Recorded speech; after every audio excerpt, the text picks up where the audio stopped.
Say hello mga kabusing! Welcome back again to my vlog.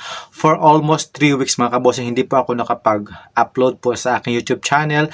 So ngayon is Miss Universe Fever Time mga kabusing. So sino po yung nanood kanina ng preliminary competition ng Miss Universe Philippines 2023 na kung saan doon ginanap sa bansang El Salvador?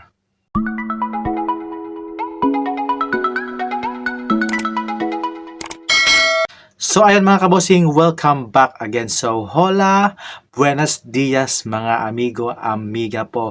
Welcome back again to my YouTube channel and sawadika. Kapungka, ang salam alaikum po dyan. At syempre, mabuhay sa inyo lahat. Como estas, senyor, senyora de la Paz? Ayan mga kabosing, let's start with the preliminary competition ng Miss Universe 2023 na kung saan nangyari na po yung ating preliminary competition.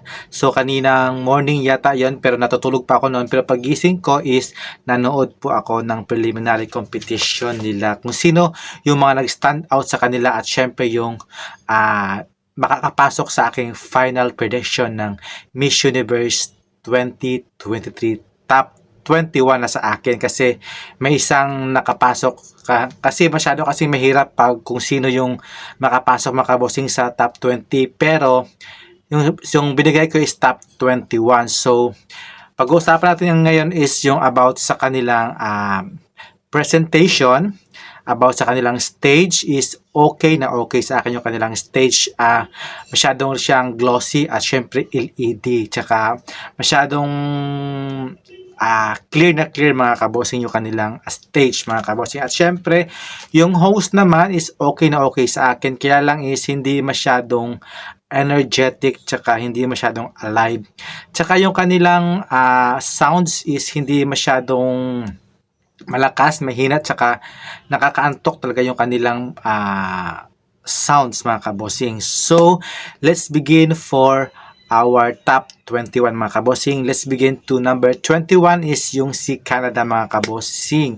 Nag-perform din siya at syempre yung kanyang performance is okay na okay din sa akin. At syempre yung number 20 ko is yung si Honduras mga kabosing. Okay na okay din sa akin yung kanyang performance. At syempre yung si Angola. Yung kay Angola is nagulat ako sa kanyang performance kanina sa swimsuit at evening gown mga kabosing. At syempre yung 18 ko mga kabosing is yung si Zimbabwe mga kabosing. At syempre kasi si Zimbabwe pa ata is parang okay rin sa akin yung kanyang performance. Syempre sa kanyang video, purpose ng kanyang voice of change is okay na okay kasi nakapasok siya sa top 10. At syempre for my number 17 spot is yung si Costa Rica mga kabosing. Okay na okay yung kanyang performance kanina. Nakapag-perform din siya. Akala ko nga siya sa akin yung nakaagaw eksena sa akin, si Costa Rica din.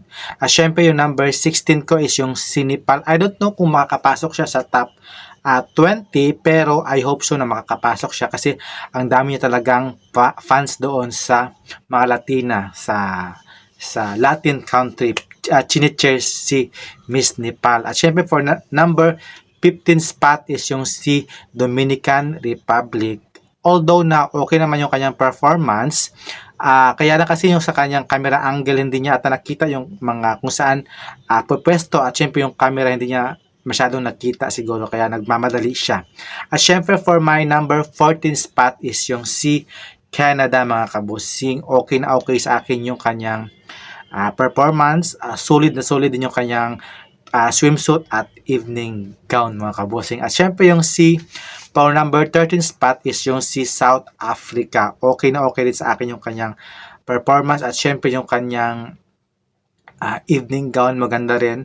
Laban na laban din si South Africa. At syempre for number 12 spot is yung si Singapore mga kabosing. Ayan. So I hope na si Singapore makakapasok kasi minsan lang kasi mapapadala yung Singapore na makapasok sa top 20. So for today is Miss Universe is I'm sure na makakapasok si Singapore sa akin because maganda yung kanyang communication skills at syempre yung kanyang voice of change ba yun? Maganda rin. At syempre for na 11 spot is yung si Russia mga kabossing. So, una pa lang sa kahit sa interview din, okay rin. Tsaka yung kanyang performance kanina sa preliminary, si Miss Russia, okay rin sa akin. At syempre yung si number 10, number 10 ko is si Colombia mga kabossing. So, grabe si Colombia kahit may asawa na siya, okay na okay sa akin yung kanyang performance talaga ni Colombia.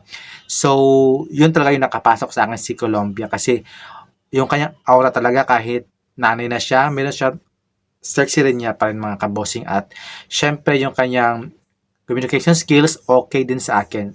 For my number 9 spot is si Venezuela. Although na maraming nagsasabi na hindi daw maganda yung kanyang performance at syempre maraming nagsabi na maliligwak siya or maiiltukuyo, for me is makakapasok siya sa top 10 mga kabosing si Colombia. At syempre for number 8 spot is si USA. Kahit na yung reigning queen nila is from USA, I'm sure talaga na makakapasok talaga si USA sa top 21 mga kabosing. So basta yun mga kabosing, At syempre for my number 7 spot is syempre yung sa home court nila is si El Salvador kasi yung pinakita pala yung teaser niya tayo sa practice nila tayo sa stage nila doon ako na pahanga kay El Salvador. So sobrang cute niya talaga doon sa kanyang paglalakad sa kanyang entablado, whether it comes sa swimsuit din at saka sa evening gown, bigay na bigay talaga si El Salvador. Hindi niya pinahiya yung kanyang bansa na I'm sure na makapasok sa top 10 si El Salvador. At syempre for number 6 spot is si Brazil. Although na for me is hindi ko siya bet talaga simula that time kasi pinasok ko siya sa top 21 kasi bata pa siya at saka hindi ko lang siya bet yung kanyang itsura, hindi ko lang siya basta yung sa performance niya sa preliminary is okay na okay sa akin mga kabosing. At syempre for my number 5th spot is si Mexico. Although na veterana na siya sa kanyang pageantry kasi nag first runner up siya sa Miss Earth. So dito pang top 5 ko si Miss Mexico na si Melissa Flores.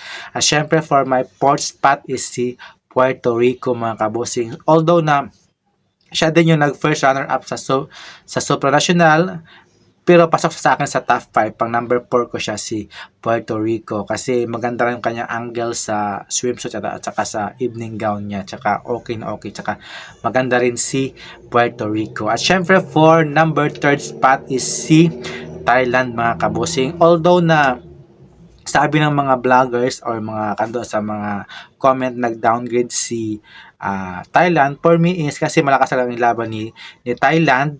For me is pasok sa akin sa top 5 si Thailand kasi minsan lang kasi magpapadala yung Thailand ng malakas talaga na laban kasi si Thailand nanalo ng supranational, baka ito yung panlaban niya, baka siya yung makauwi ng pangatlong corona ng Thailand mga kabosing. At syempre for my 2nd spot is si Philippines mga kabosing. So grabe talaga yung kanyang ni Michelle D ng Philippines. Grabe yung kanyang introduction pa lang sa kanyang Michelle Marquez D Pilipinas. Ang lakas talaga guys, mga kabosing. At syempre yung kanyang sa swimsuit talaga ako bumawi. Grabe talaga si Michelle D no, pag sa swimsuit niya bigay na bigay talaga mga kabosing. At syempre palihad-lihad pa siya ng kanyang posing na gano'n. Grabe talaga yung lihad-lihad ni Michelle D. Tsaka yung sa evening gown, daming nagsabi na hindi daw maganda, pero para sa akin okay na okay sa akin kasi nadala niya ng maayos yung kanyang gown niya kasi kahit masyadong tago yung kanyang, hindi siya masyadong sexy daw, at least naipakita niya yung kanyang authenticity ni Michelle D kahit yun lang sa kanyang damit at very simple lang.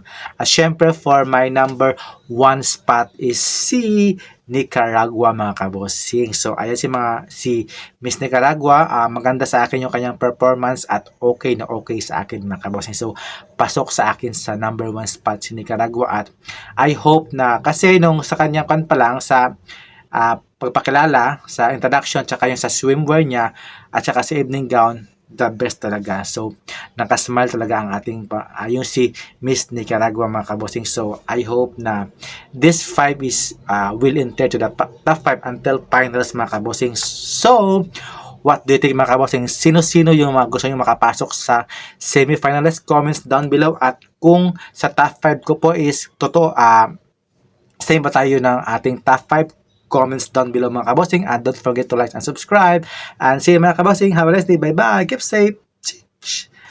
Hola. So bye bye, keep safe. Subscribe please. See you in the finals round mga kabossing.